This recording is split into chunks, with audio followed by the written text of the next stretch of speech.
शिव शिव शिव शिव शिव शिव शिव शिव शिव शिव शिव. நாமக்கல் மாவட்ட ஜோதிட சங்கத்துடைய மாதாந்திர கருத்தரங்கு கூட்டம் சிறப்பாக நடைபெற்றுக் கொண்டிருக்கிறது. இந்த கூட்டத்தில் சீரும் சிறப்புமாக நடத்தி கொண்டிருக்கின்ற சங்கத்தினுடைய செயலாளர் மற்றும் தலைவர்கள் உள்ளிட்ட நிர்வாகிகள் அனைவருக்கும் எனது முதற்கண் பணிவான வணக்கத்தை தெரிவித்துக் கொள்கிறேன். மேலும் இந்த கருத்தரங்கு கூட்டத்தில் சிறப்பித்து கலந்து கொண்டிருக்கின்ற ஜோதிட குருமார்கள் அனைவருக்கும் என்னுடைய வணக்கத்தை தெரிவித்துக் கொண்டு இப்போ ஒரு ஜோதிட பதிவுக்கு போகலாம். இப்போ காலையிலேருந்து ஜோதிடத்தை போட்டு ஆய்வு பண்ணாங்க, நாமெல்லாம் பார்த்தோம். இப்போ ஒரு சப்ஜெக்டுக்குள்ளே போகலாம் அப்படிங்கிறது தான்.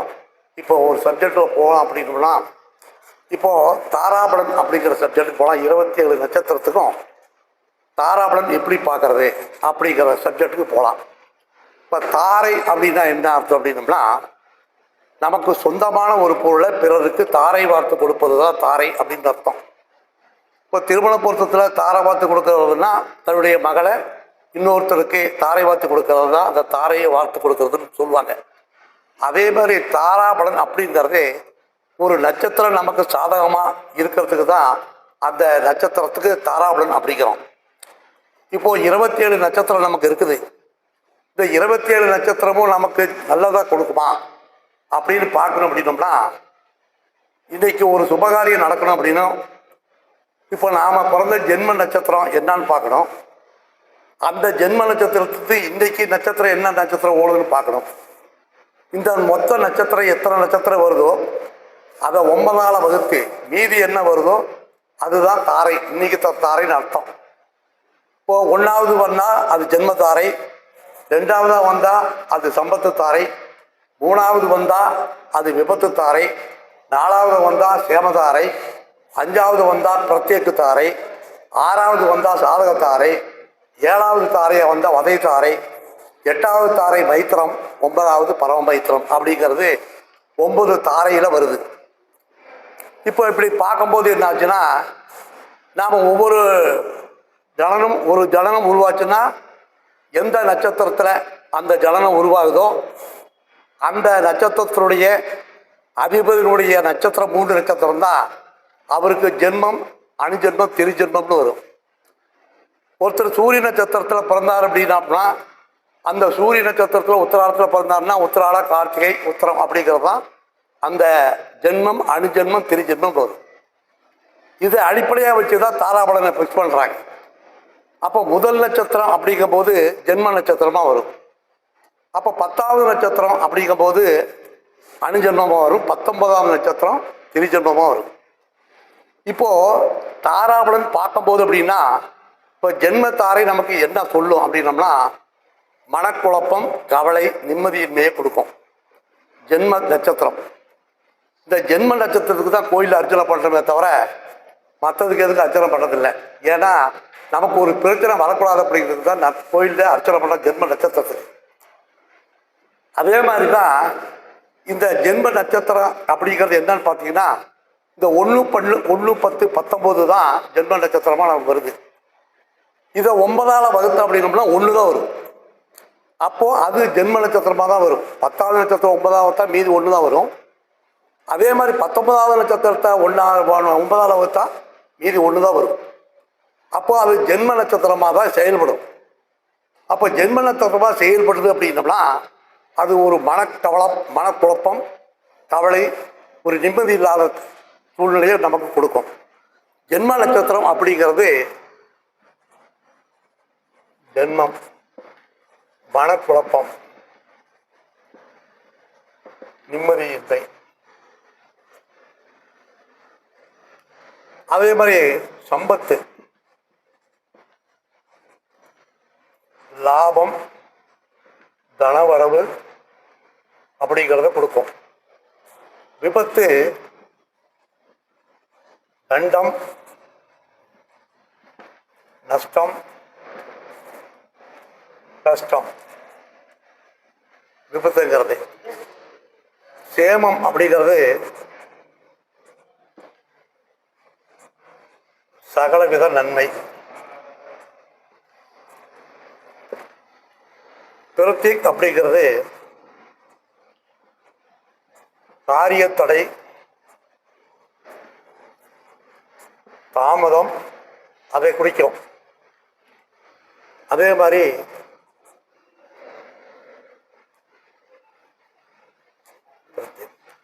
சியம் சாதகம்,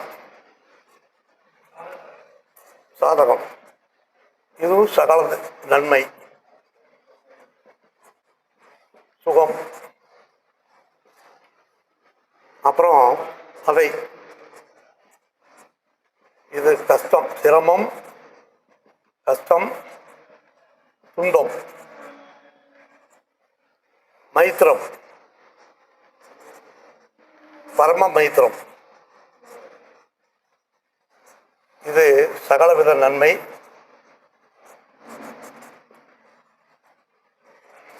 எல்லாமே நலம். இப்போ இந்த தாரையை பொறுத்த வரைக்கும் ஒவ்வொரு தாரையினுடைய நட்சத்திரம் நமக்கு இப்படிதான் செயல்படும். அப்படிங்கிறத பார்த்தோம் அப்படின்னோம்னா இந்த 1, 2, 3, 9 தாரையை நாம் கவனமாக வச்சுக்கணும். இப்படி வைக்கும்போது நமக்கு எப்படி என்ன கான்செப்ட் இதில் வருது அப்படின்னா, இதை தெரிஞ்சுக்கல சார், இதை கொடுத்துக்கிட்டீங்களா? இப்போ இந்த 27 நட்சத்திரத்துக்கு தாராபலன் எப்படி வருதுன்னு பார்க்கலாம்.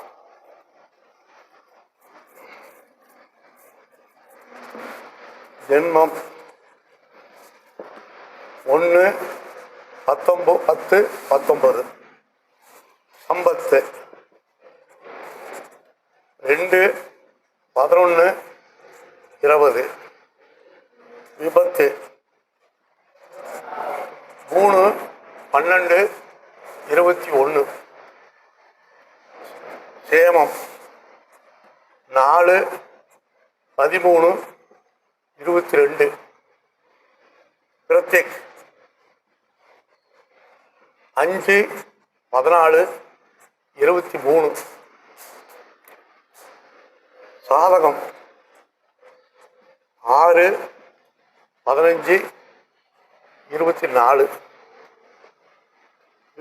வதை 7, 16, 25. மைத்திரம் 8, 17, 26. பரம மைத்திரம் அப்படிங்கிறது 9, 18, 27. இப்போ 27 நட்சத்திரம் எப்படிங்க பொதுவாக நம்ம சொல்லிக்கிறோம், மொத்தமாக சொல்லிக்கிறோம். இப்போ அவங்கவுங்க நட்சத்திரத்துக்கு போட்டு பார்க்கணும். அவங்க நட்சத்திரத்துக்கு போட்டு பார்க்கலாம். இருக்க பொதுவாக ஒரு கால் சொல்கிறேன், அதுக்கப்புறம் போடல இருக்க. சார் இதுதான் ஜென்ம நட்சத்திரம். அது பொதுவாக போடுறாரு சார். முதல்ல ஒரு விளக்கத்தை சொல்கிறேன், அதுக்கப்புறம் ஒரு நட்சத்திரம் நீங்களே போட்டு பாருங்க. இது கான்செப்டில் முதல்ல விளக்கம் சொல்கிறேன். இப்போது இதில் பார்த்தீங்க அப்படின்னா 27 நட்சத்திரம் தாராபலன் அடங்கிருச்சு. இப்போ இந்த 27 நட்சத்திரம் நமக்கு நன்மை செய்யுமான்னா, இதில் இந்த 3, 5, 7 நமக்கு நன்மை செய்யாது. 3, 5, இந்த 7. அப்போ 3, 5, இந்த 7 ஏன் நன்மை செய்யாது அப்படின்னா, அது விபத்து தாரை, பிரத்யேக தாரை, அது வதை தாரைன்னு வருது. இது 3 நமக்கு கஷ்டத்தை கொடுக்கக்கூடிய தாரை. அதனால் 3, 3, 6, 9 நட்சத்திரம் அடிபட்டு போச்சு. அப்போ 9 போச்சு 27. இப்போ ஜென்ம தாரையில் 10வது நட்சத்திரம் தான் கர்ம நட்சத்திரம். அப்போ அது அடிவாங்குன்னு அர்த்தம். கர்ம நட்சத்திரம் ஒரு வேலை செய்யக்கூடாது அப்படிங்கிறது அர்த்தம். இப்போ சம்பத்து தாரை அப்படின்னா இந்த 3 தாரை நமக்கு நல்ல தாரைன்னா இருக்க முடியாது. 11வது தாரை அப்படின்ற நட்சத்திரம் சமுதாய பகை நட்சத்திரம். சமுதாய பகை நட்சத்திரம் 11. இது தர்ப்ப நட்சத்திரம். அப்போ இது நமக்கு சூட்டில்லை அப்படின்னு அர்த்தம். அதே மாதிரி 22 பார்த்தீங்கன்னா 22 வைநாசிகம். இது நமக்கு சூட்டில்லை. 4வது சேமதாரையில் 4, 13, 22 நமக்கு சூட்டாக்கெல்லாம் இருக்காது. 4, 13 தான் நமக்கு எடுத்துக்கணும். ஓகேவா? அடுத்து சாதகம் 6, 15, 24 அது ஓகே. அதுக்கப்புறம் வர்றது மைத்தத்தில் 17. இது என்ன அப்படின்னா, இது என்னன்னா சங்காஸ்தமம். இது நமக்கு சூட்டபிளாக தராது. இது 18 பணப்பகை நட்சத்திரம்.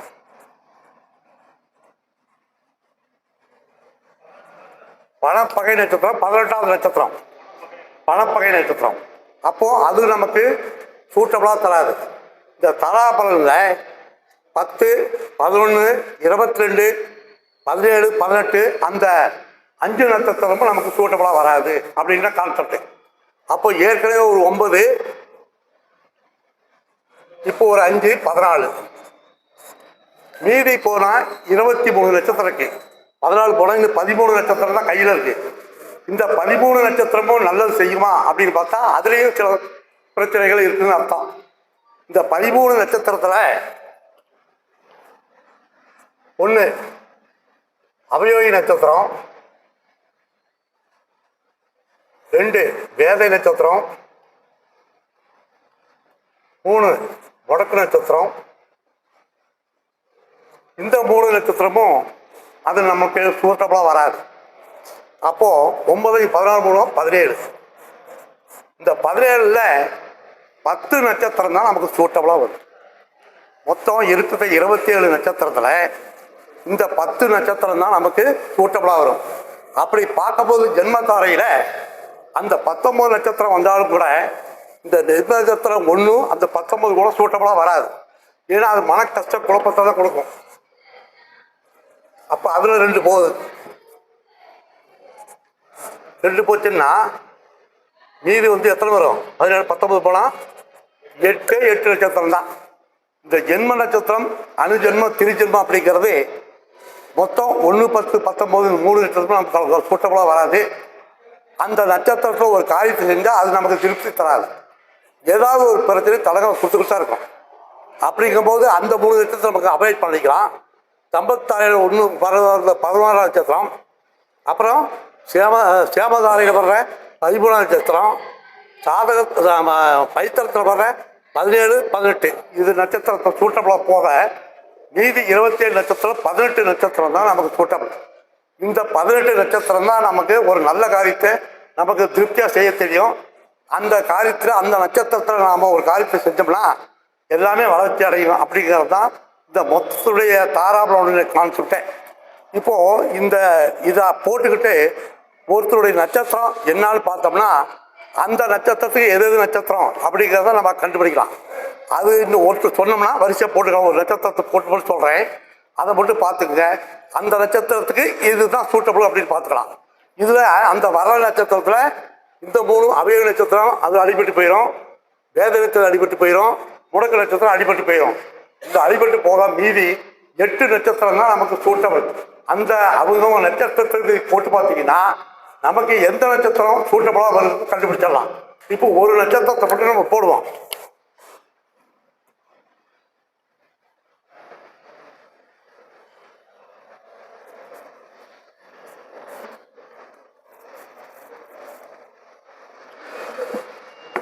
இப்போ உத்திராட நட்சத்திரத்துக்கு 12 வைங்க. ஜென்ம நட்சத்திரம் உத்திராடம், அனுஜன்மம் கார்த்திகை, இது உத்திரம். இதில் ஒன்றும் சந்தேகம் இல்லையே, இது சரியா பார்த்துக்கலாம். எந்த ஜென்ம நட்சத்திரம் பார்த்தோம்னா அதுக்கு 10வது நட்சத்திரம், அதுக்கு 19வது நட்சத்திரம்.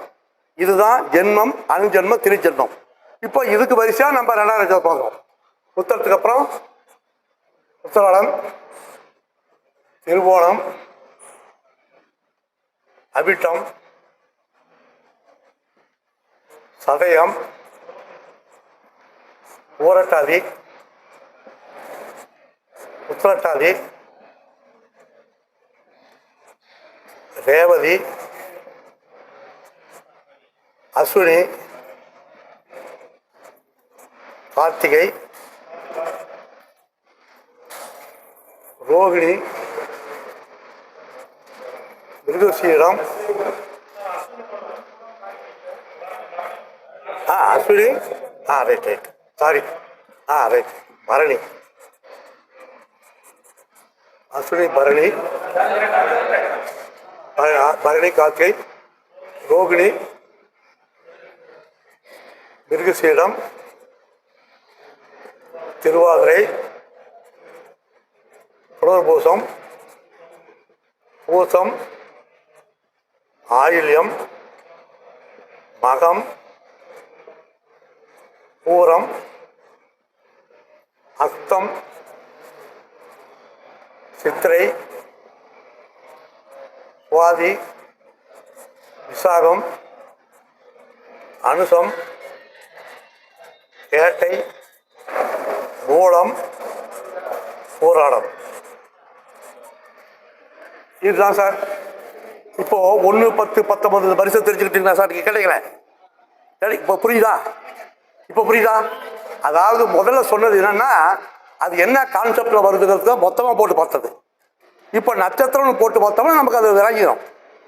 இப்போ இது இது உத்திராட நட்சத்திரம் ஜென்ம நட்சத்திரமாக இருந்தா அப்படின்னா, உத்திராடம் ஜென்ம நட்சத்திரம், கார்த்திகை அணுஜென்மம், உத்திரம் திருஜென்மம் வரும். இது 1, 12, 10, 19 அப்படின்னு வரும்போது 9ஆம் வகுத்துல 1 வரதுனால இந்த 3 நட்சத்திரமும் நமக்கு சூட்டபுளாக அவ்வளோ நல்லதாக இருக்காது.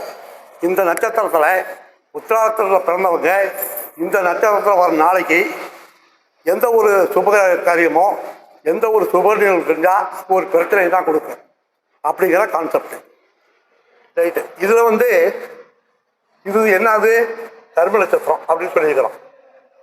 தாராபலன் பார்க்கும்போது 10ஆவது நட்சத்திரம் தான் கர்ம நட்சத்திரம். இது ரோகிணி, சமுதாய பகை நட்சத்திரம். ரைட்டு. அதுக்கப்புறம் அடுத்து போனோம்னா